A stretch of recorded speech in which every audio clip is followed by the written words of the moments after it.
No meal is complete without dessert. It's just the way it is. I grew up in an Italian household. We always had dessert. You always had a little something after you finished a meal. This meal was light, right? We had a hearty soup, a nice salad, so we want to finish it with something light as well, but still satisfy that craving for sweet that many of us have. We're going to do some poached pears, and we're going to balance those pears with some flavors so that you can sort of have your pear and eat it too. Now, pears in and of themselves are a beautiful thing. They are very high in fiber, more than other tree fruit, to the point where people with type 2 diabetes can enjoy a serving of pears, and the fiber helps them to keep their blood sugars balanced. So pears are a beautiful thing. So we're going to poach them, and the way to do that is you're going to slice the bottom off, and you're doing this just so that the pear sits sort of stable and also allows the moisture to get up inside and cook the pear. So once they're in your pan, then we're going to take some ginger, some fresh ginger. Now, I like ginger.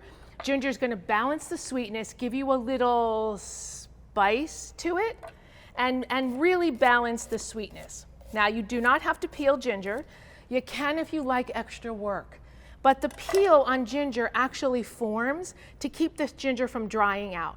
When you first buy spring ginger, if you can ever find it, there is no skin at all. It's pink. And this forms as the ginger sort of matures. So you don't need to peel it, but if it floats your boat, go ahead. We're going to drop those in. Now, I like ginger. You may use as little or as much as you like. A whole cinnamon stick will go in, and then we'll zest some lemon. The lemon will actually make the pear seem sweeter, right? You get that little bit of flavor from the lemon zest. So if you're going to zest, as I hope that you will, please use organic citrus. Otherwise, you're grating pesticides right into your lovely poached pears. Ew. Okay. So now we add liquid. Some water to about half cover the pears.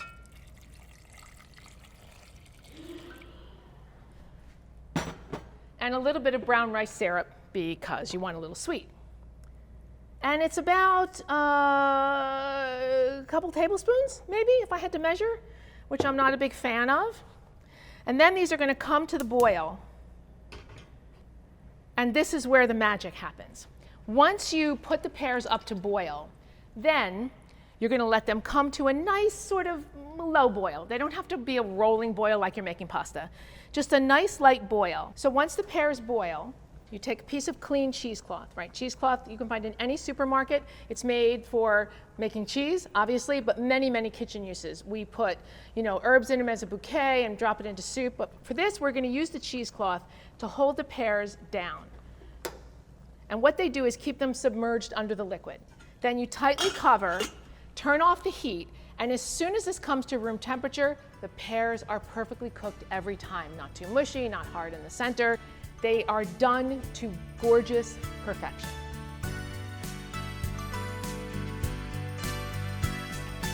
So once this comes to room temperature, it takes a little while, maybe about 30 minutes.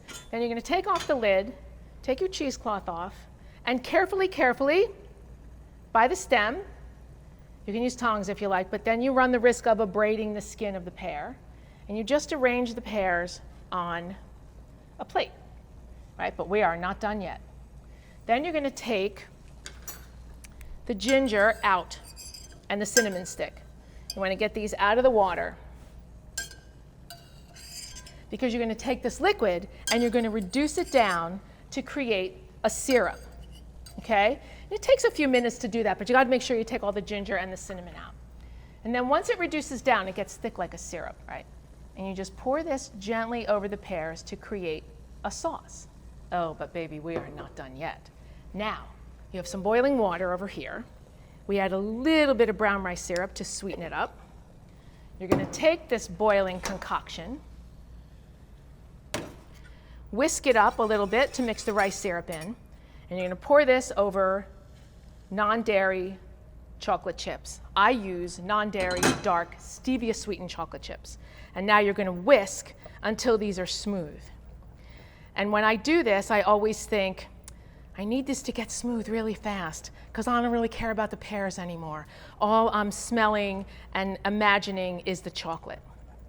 And so you just whisk until it's smooth and shiny and like satin. And as soon as that happens, under the magic of your whisk, just going to pour this gently right over the pears to sort of coat them with a lovely chocolate coating.